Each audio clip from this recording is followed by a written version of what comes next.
we can do one problem that kind of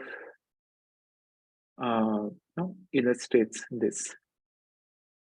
Okay, and so I have provided you the book link, and it is a very standard queuing theory reference, and I'll be solving one example from that, which covers Little's law. Now, right? So let me do it. So sorry, I yeah. couldn't find the book link here. It should have been. Do you have access to a sheet with all of the course materials? Yeah.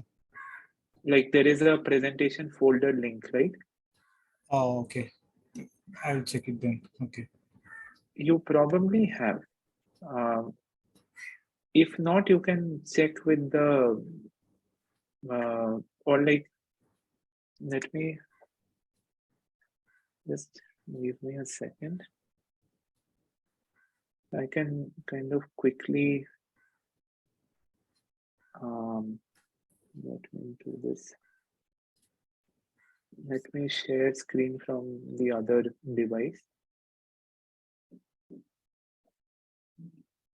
So,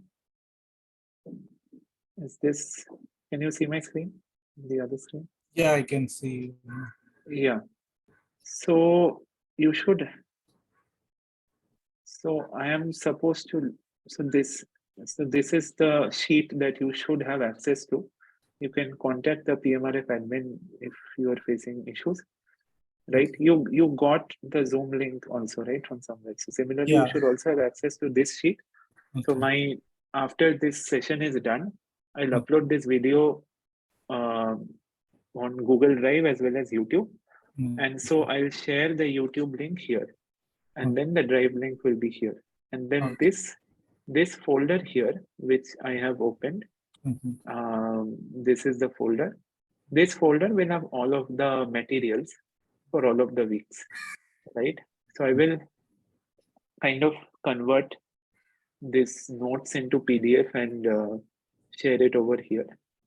So for your benefit, I might add some additional material too. I was actually starting to make slides, but I didn't have time. But this doc has the book link. I have mentioned both of these links here. You can go to these links, and this is from MIT website. You can download. These books are freely available for download, right? Chapter by chapter. It's kind of, so I just need you to download chapter 3. Okay. So I'll be referencing. I'll tell you the chapter number. But I'll now solve a problem from that book. So I'll kind of go to my other screen.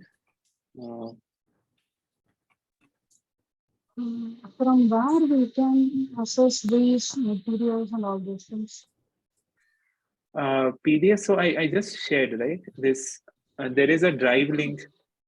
From where we get this Drive link actually? So this is a sheet that will be provided to you. I am not sure how, so that PMRF admin will be doing. Let me again, but yeah, so that interface, I don't know how it is happening, but every student is getting access. So probably after this discussion session, you will automatically, you can perhaps see this sheet, right? Okay. Yeah, I'm not sure if you have access to this sheet right now. You will have access to it eventually, maybe after this session is done. Somebody from the PMRF team will definitely share with the course. You got an email, right, with the Zoom link. Similarly, you will get another email with this sheet link. And so it will have the YouTube link for today's session. It will also have another backup link. And it will have this Drive link where I'll be putting all of the material. So just for your information, like for the better part of the course, I'll be using examples from this book. So you can, for your benefit, you can download the book and the solution from this MIT link. It is freely available, and I'll solve questions from this book. So yeah, but you also have other reference books that professor has provided, but I studied from a different book, so I'm focusing on that. It's the same material. It's nothing different. So I'll pick a problem from that book. I'll give you the entire problem and then solve it. Okay, just give me a second. So this is a problem on Little's law. So Little's law is again like, oh, okay. I'm sorry, I need to.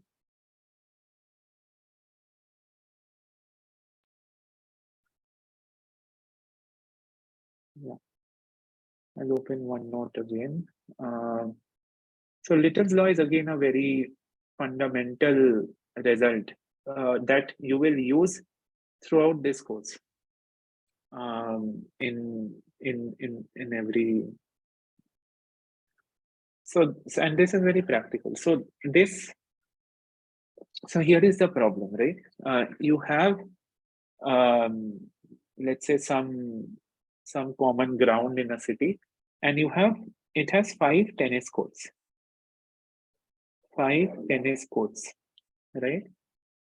And then, so tennis, as you know, you play in pairs, right? So one pair of players arrives per 10 minutes. So every 10 minutes, you have one pair of players who are arriving to see if a court is available, right? And then once the players arrive, and then this is Poisson rate. So this is again from probability that if the arrival rate is lambda per second and Poisson, and let the process, so the process which determines the number of players arriving per second is Poisson. So you have X players arriving per second. This is the meaning I'm just trying to explain. And this X is distributed as a Poisson random variable, right? Which is something like lambda to the power X by X factorial e to the power minus X. I guess I think I got the formula correct. X greater than 0. So yeah, so this is a Poisson distribution. So from this, let's say, so you are provided, and so expectation of X here is lambda. So you have X players arriving every second, and this X is a Poisson random variable with parameter lambda, right? So this means that you can kind of derive it, that the time interval, inter-arrival time, it's a simple derivation, inter-arrival time between the players T. This is now distributed exponentially with mean 1 by lambda. Does that make sense? So if there are 2 players T1 and T2, and like 2 pairs here, like T1 and T2, they are arriving at T1 and T2, then the gap T2 minus T1, that has a exponential distribution with mean 1 by lambda. This is just property of Poisson and exponential distribution, that they are kind of inverse of each other, right? So it's just, I just wanted to say that in a question you can be said that pairs arrive at Poisson rate 1 per 10 minutes. And then you can also be told that player arrives at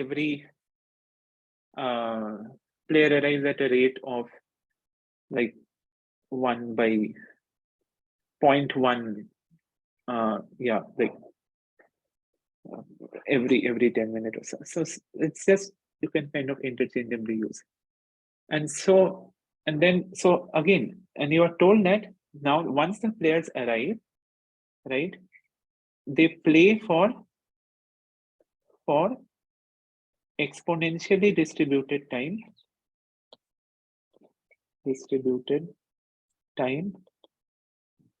with a mean of 40 minutes. Does that make sense? So once the players grab a court, they will play for on an average 40 minutes, and this is exponential distribution, which means the service rate. So again, let us quickly compute these quantities here. So what is the arrival rate? Arrival rate is 1/10, right? One pair arrives every 10 minutes, so arrival rate is 1/10 per minute, right? And then the inter-arrival time is on an average 10 minutes. Similarly, now we are told that the inter-service time, that is, the time that it takes for the players to finish playing, so that is the service time, right? That is the service they are here for. They're here to play. So then 1/mu, as I discussed earlier, is the inter-service time. So then mu, which is the service rate, is 1/40 per minute. So I'll be like finishing with 1/40 players in 1 minute, something like that. Does this make sense? This computation of lambda and mu? I'm just trying to go step by step. This makes sense, right? So one player arrives in every 10 minutes and one pair will leave in every 40 minutes because they'll finish playing exponentially, like in an average sense, right? Now, so firstly, my first question here before actually getting to the problem is, what kind of queue is this? Like in Kendall's notation. So let's first start with the arrival process. What kind of arrival process is this? What is the it is exponentially distributed arrival time, right? As given in the question. It's a Poisson rate, which means exponential inter-arrival time. So this is, the first letter is M. Exponential arrival process. Also exponential service time, right? Because even the service time is like exponentially distributed. And now you have 5 servers, right? Because you have 5 tennis courts. So it's like, again, analogically, it's like 5 cashiers in a mall. So 5 tennis courts. So you have 5 servers. If it was 1 tennis court, it would be 1 server because just have 1 court. So this is an MM5 queue. So when you will use the formula, you can go through the lectures and you can kind of derive formula for various things, for various quantities that will come later actually. You just need to identify that it's an MM5 queue and use the appropriate formula for an MM5 queue. Right? So this is kind of, let's say, not even part 1 of the question, but more like part 0. Right? Part A of this question is, I'll just still note, this is problem 3.22 of the book that I mentioned. Problem 3.22. So the first question is, like, what is, so average waiting time? Average waiting time, right?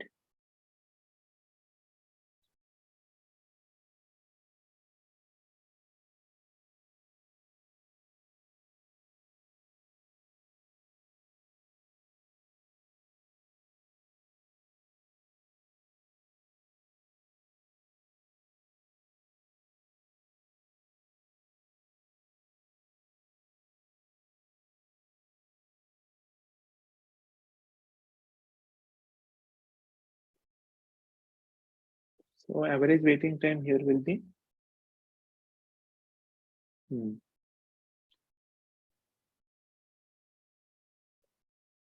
so let's say you know that there are k pairs. Actually, let's just solve the first part. For the second part, you need a formula. But just the first part, you know that there are k pairs waiting ahead.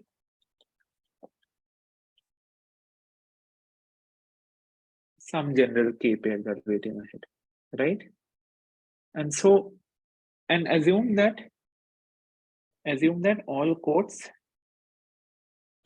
are busy always. So we don't have situations where one court is not being used for some reason, it's moist or something. All of the courts are continuously being used. As soon as somebody leaves the courts, somebody else is ready to take over the court. And so there is no stagnation there, just to make our life simple. So expected, so we know that the expected departure time is 40 minutes, right? But this is for one court. For 5 courts, and you can kind of again, so this is that kind of a queue where you have one queue and then you have 5 servers, right? 3, 4, 5. 5 courts are available, right? And then the people are waiting in this queue.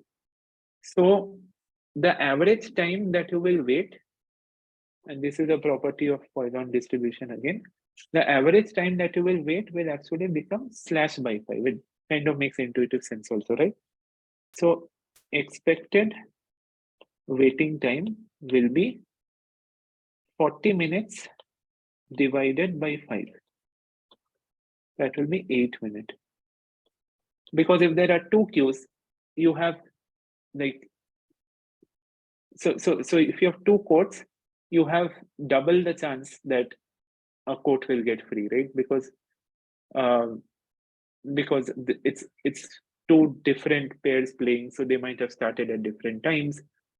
So in general, now in this problem we have 5 courts, so we won't have to wait for 40 minutes on an average. We'll actually have to wait for 40 by 5 minutes, which is 8 minutes. Because again, property of exponential variables, you can say, but intuitively also you will get a court free much more quickly. So you have 8 minutes on average. So now again, there are k pairs which are already in the queue, and you are this person. You are waiting here. So you are the k plus 1th pair of players, and you are waiting for all of them to be done. So on an average, everyone waits 8 minutes, and then so you will have to wait for, and then there is somebody playing here, right? In this arena, somebody is playing. So you'll have to wait for one person to depart. And at a point, you have 5 courts, all of them are full.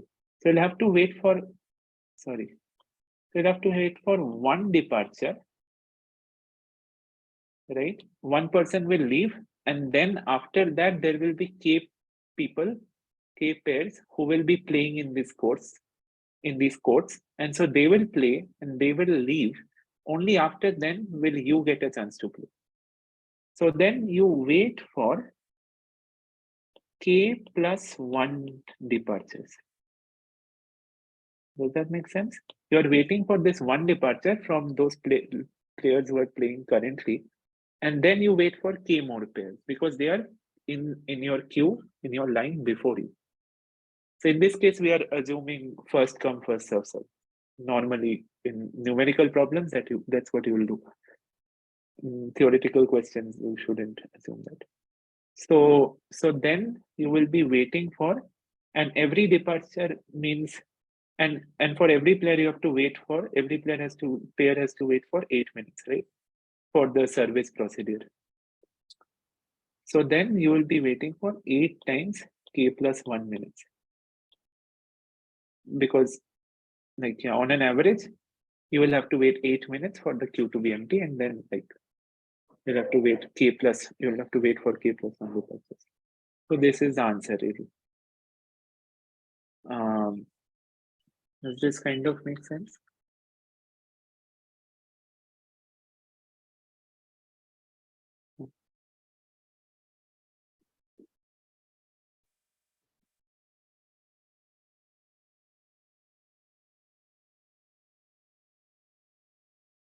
Okay. Yeah.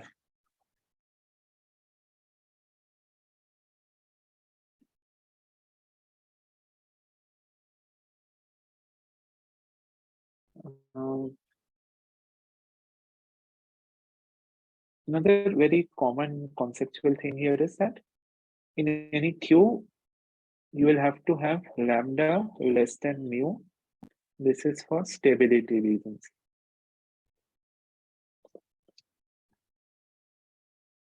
Because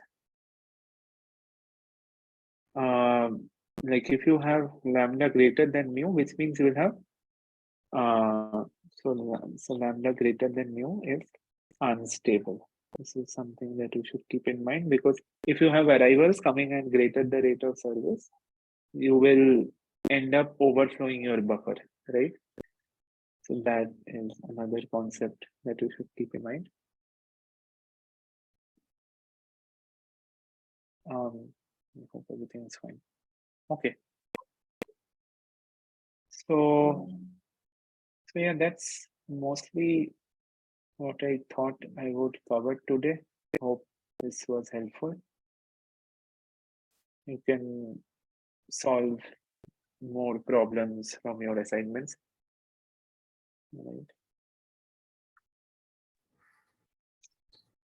Right.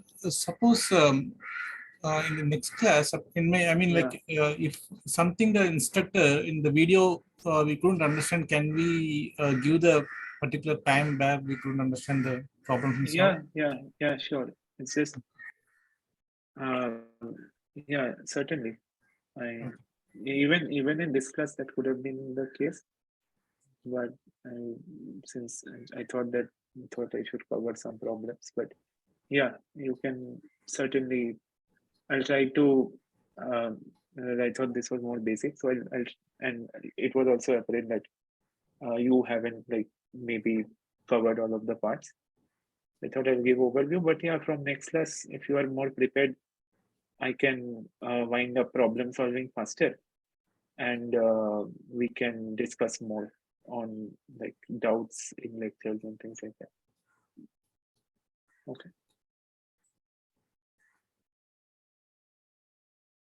Okay. Let me stop then. Okay, so that's it for today's class. Yeah, that's it. Okay. Yeah, 3 to any other general questions? I'm available for like 2 more minutes. Yeah, so in general, this is how it will go. I'll try to um, solve problems from this time. It was the last 2 weeks, and I thought that it is important to stress on probability, which is kind of but it was kind of review that is not part of the main course. But you need, as you saw when I was solving queuing theory kind of questions, you are immediately you need the probability concepts, exponential random variable, Poisson random variable. So all of that concepts you'll need a little bit. So and I tried to touch upon the basic Kendall's notation and Little's law that was covered. For next week onwards, I'll just cover whatever was done in the previous week. So week 2 lectures are now available. You can go through the week 2 lectures and let me know. Yeah, I'll first quickly solve a few problems, and then I'll keep it tight. I will finish it within 1 hour at most, and then we can discuss more. But yeah, it will help if you are more prepared. So if you know the theory, then you can understand the problem solving faster, and then I can then we can also discuss on more finer details. Okay. Okay. So then it looks like actually like week 2, if you're discussing the next class, actually week 2's assignment is this week. Maybe we'll write to them because week 2 we will be discussing the next class. So if we have any doubts, When is the week 2 assignment due? assignment is 8th of February. Okay, but So- we were told to like start the classes 2 weeks afterwards. Yeah. So it is fine. You can try. So you can try to answer those questions. I have already like covered quite a bit till week 1. Based on this, you can. I think this is enough fundamentals for you to cover week 2. And the rest you will have to discuss with them, because we were asked to start teaching 2 weeks after the first class date. Okay. So it was not possible to cover 3 weeks of content, week 0, week 2 altogether. So I thought instead of doing a hurried job, I thought I'll just go slow. So you can try covering it on your own. If you need extension, you can discuss with NPTEL. Yeah. Okay. Next week, then I can try covering week 2 and week 3 also. Then that will bring us up to speed. No, week 2 is okay. Actually, like I think that would be too much. Week 2 and week 3. Yeah. I think like if we go like 1 per week, be equal easy Yeah. pace actually. Yeah. Okay. There is no point in, I mean, like hurrying it doesn't matter and doesn't make much meaning actually. Okay. Okay. Okay. Thank you for attending. Okay, thank you. Yeah. Stop recording.